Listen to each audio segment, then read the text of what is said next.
Occasionally, you guys recommend fantasy movies to me, and one of the movies you guys suggested I should watch was Reign of Fire, a 2002 post-apocalyptic sci-fi film directed by Rob Bowman, who worked on films such as the X-Files movie, and also Elektra. The movie is about Quinn, played by Mr. American, I Need to Return Some Videotapes, Psycho, Christian Bale. Quinn is the leader of a settlement of humans in England who survive in a world where dragons have emerged from the underground like the locust from Gears of War and have laid waste to human civilization. Alongside him are a bright-eyed, bushy-tailed Gerard Butler playing the character Creedy, Quinn's second in command, a bald Matthew McConaughey who plays a dragon-slaying militiaman named Van Zandt, and heck, even little Joffrey Baratheon is here. Ain't that crazy? Turns out a lot of people really like this movie, and before those of you who like this movie kick me into oblivion, I implore you to hear what I have to say about this film. So right out of the gate, I want you to know I didn't hate this movie. On the contrary, there was plenty in it I actually found pretty good. For example, I really like the blend of modern technology and medieval elements. On one side, you have the traditional road warrior post-apocalyptic aesthetic,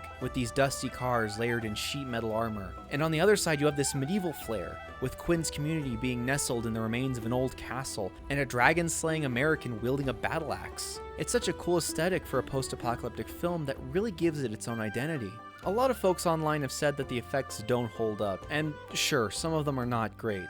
But there's a lot of times they do look good, especially for a movie from 2002. For example, they used 8 tons of propane and several thousand gallons of diesel to create all the smoke and pyrotechnic effects for this film, and the real flames coupled with the CG dragon elements looked pretty good. And despite a little hamminess from Matthew, who just went so hard with his acting for this film, like the man made everyone on set call him Van Zandt, that's just nuts. Well, anyway, despite some hamminess, the performances are actually pretty good, with Christian Bale being a standout. And when I first saw the movie, I was actually getting hooked. In fact, during its opening minutes, I found myself scratching my head at why this film had a 40% on Rotten Tomatoes. Because from what I was seeing, the movie seemed very promising, with subtle and interesting world building, good performances, and a unique setting.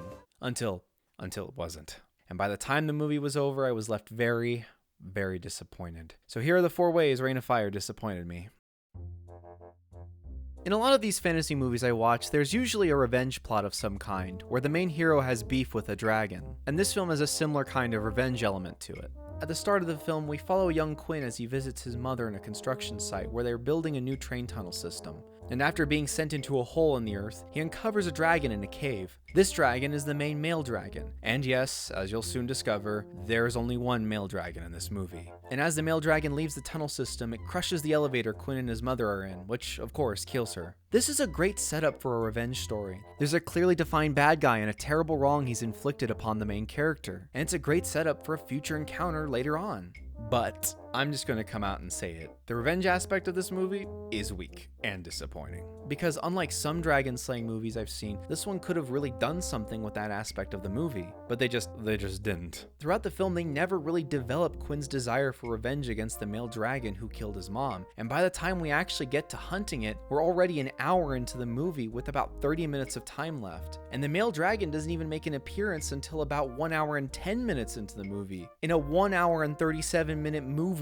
What's worse is that during that first hour of the film, the dragon, or this moment at the start, is hardly mentioned by anyone, let alone Quinn for that matter. So by the time the dragon shows up to destroy Quinn's castle in the latter half of the second act, they've spent very little time developing his revenge. It also doesn't help either that the actual slaying of the male dragon is also pretty lackluster. Basically, at the end of the movie, Quinn, Van Zandt, and Alex, this lady here, head into London since that's where the male dragon is. And as they go through the old tunnels his mom used to work in, they hatch a plan to catch it off guard during what Van Zandt calls magic hour, a time during the day when a dragon's eyesight is at its weakest. The plan going forward is that they're going to sneak up to the male dragon, and when it mixes the chemicals in its throat to breathe fire, they need to shoot an explosive tipped crossbow bolt into its mouth. So basically like the King Dodongo boss fight from Ocarina of Time.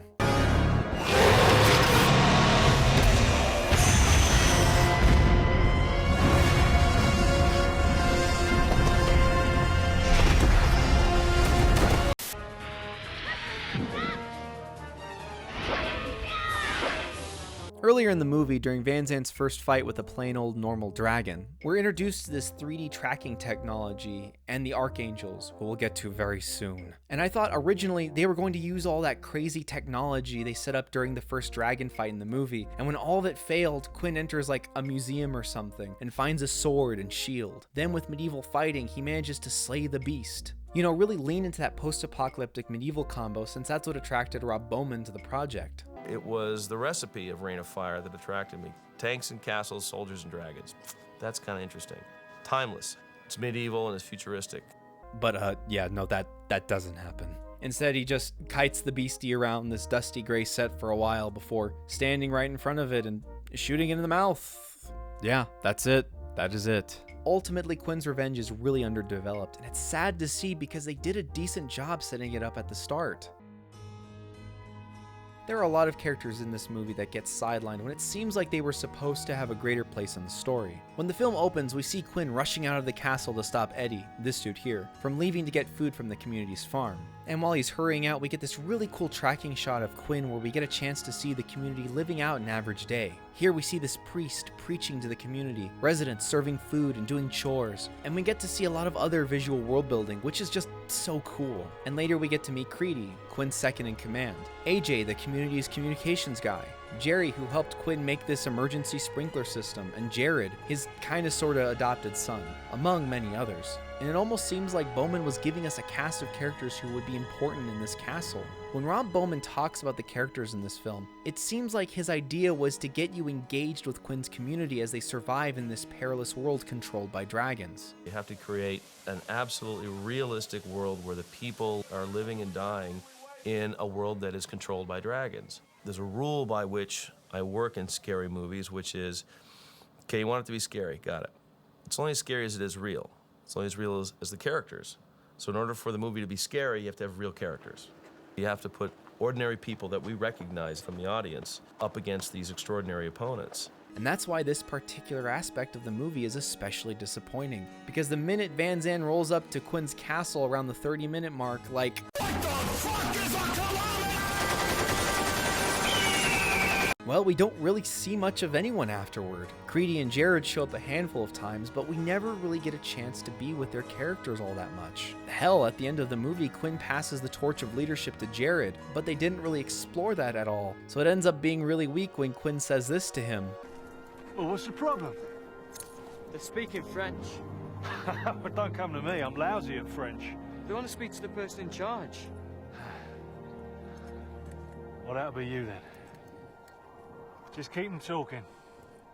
That passing of the torch doesn't feel earned, and it's disappointing because had someone like Jared had the time to be included in the film, it would make the characters, especially the side characters, feel way stronger and more relevant. I thought these characters would have some kind of role to play in the movie, but they just don't. In fact, you could probably cut a character like Jared out of the movie and not much would change, which is disappointing because I like the idea that Quinn is a father figure to someone he hopes can take up the mantle as leader of the community. But instead of exploring the characters of this cool, tight-knit community living in a unique post-apocalyptic world, it's Van Zandt and his crew completely take over the story once he enters Quinn's community, which again is disappointing because I would have loved to see all these characters they established here play some kind of greater role in the movie besides being extras in the background. But something truly disappointing is how they handled the characters that are present in the movie. More specifically, I'm not a fan of how they establish characters as competent individuals and then have them make really stupid choices competent people would never make later on. Like Van Zandt and his crew are supposed to be expert dragon slayers that have hit well over 200 dragons. There was at least one egg, probably more. We've hit over 200 of them, and as far as we can tell, they're all females. But when they face the male dragon, who they know is in the ruins of Pembury beforehand, well, instead of using the chopper and motorcycle dudes he has to scout ahead and plant the 3D mapping technology they set up earlier, they all just enter Pembury and park all of their vehicles in a perfectly vulnerable line, all close together with huge spotlights. And, as expected, the dragon just sweeps them with fire and kills everyone. Everyone except like two randos, Alex their pilot, and Van Zandt, who during the beginning of the attack fell under a tank when he really should have landed either on it or in front of it.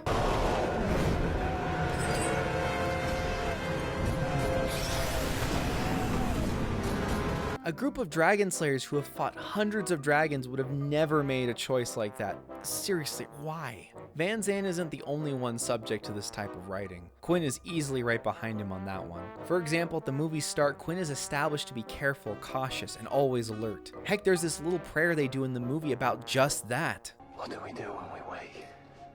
Keep both eyes on the sky. What do we do when we sleep? Keep one eye on the sky. What do we do when we see him? Dig hard, dig deep. Run for shelter and never look back.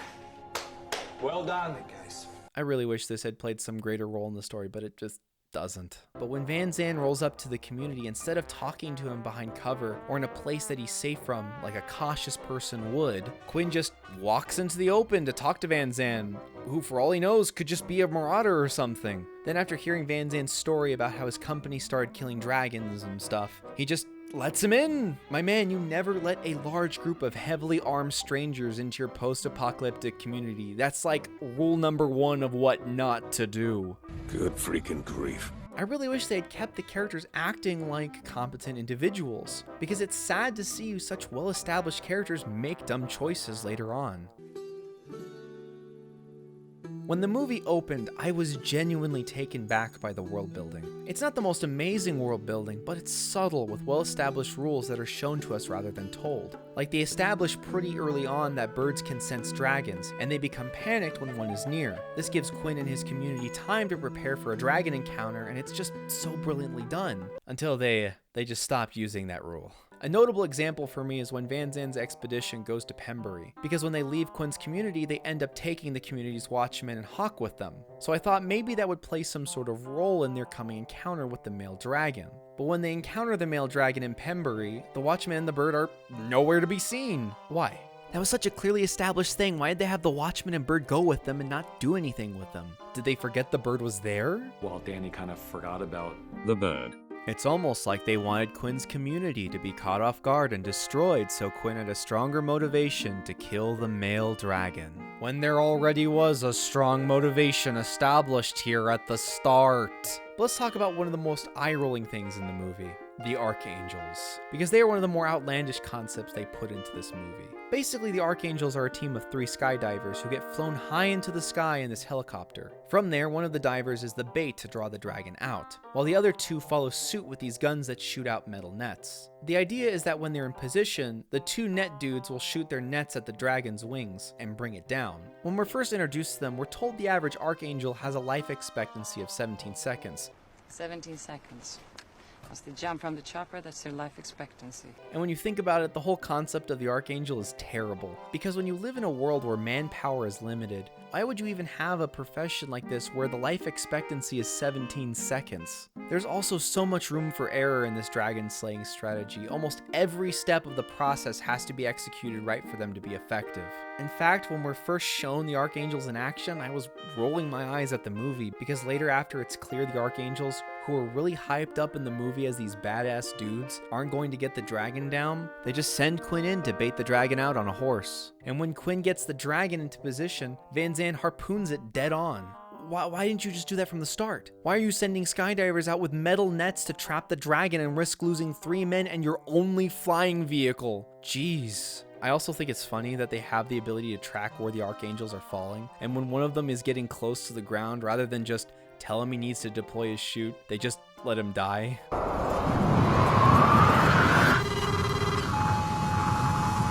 Well, Danny kind of forgot about The 3D tracking technology. This movie drives me nuts, because for every one world building thing it gets right, it takes 2 steps back. And when it does something right, it does it right. For example, in the movie, we're told that since dragons have pretty much eaten and burned everything, that they've resorted to cannibalism.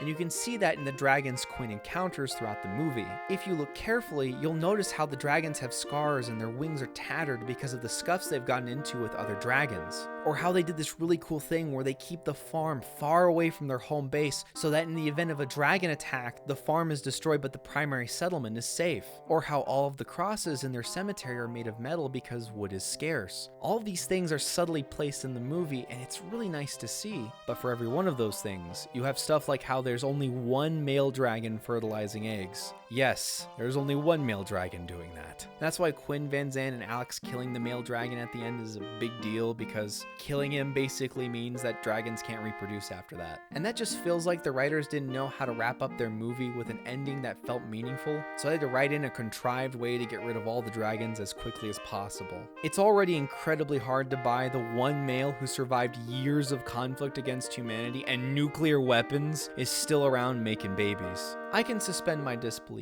and say, yeah, sure, dragons wiped out the dinosaurs and have been underground for thousands of years. Alright, cool. As long as the story works and you make the world building around the dragon apocalypse consistent and interesting, I'm good, really. I could get how there's maybe only a handful of males across the world, and they did something like Independence Day, where they discover how to identify the males and how to kill them so the survivors of the world can start hunting them.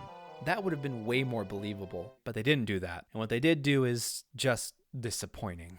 But yeah, I saw Reign of Fire, and despite all the stuff I said about it, I can see why people like this movie. I mean, hell, there's stuff I like about this movie. But sadly, by the time the credits rolled, I was just so disappointed, especially since it got me hooked during its first act with its interesting world building, engaging performances, and unique premise. And like I said, by the time I finished watching it, I didn't hate the movie. Instead, I was just, as I've said before, very, very disappointed. But that's just me. What do you think of Reign of Fire? Love it? Hate it? Is it underrated? Overrated? Never seen it before? Leave a comment down below.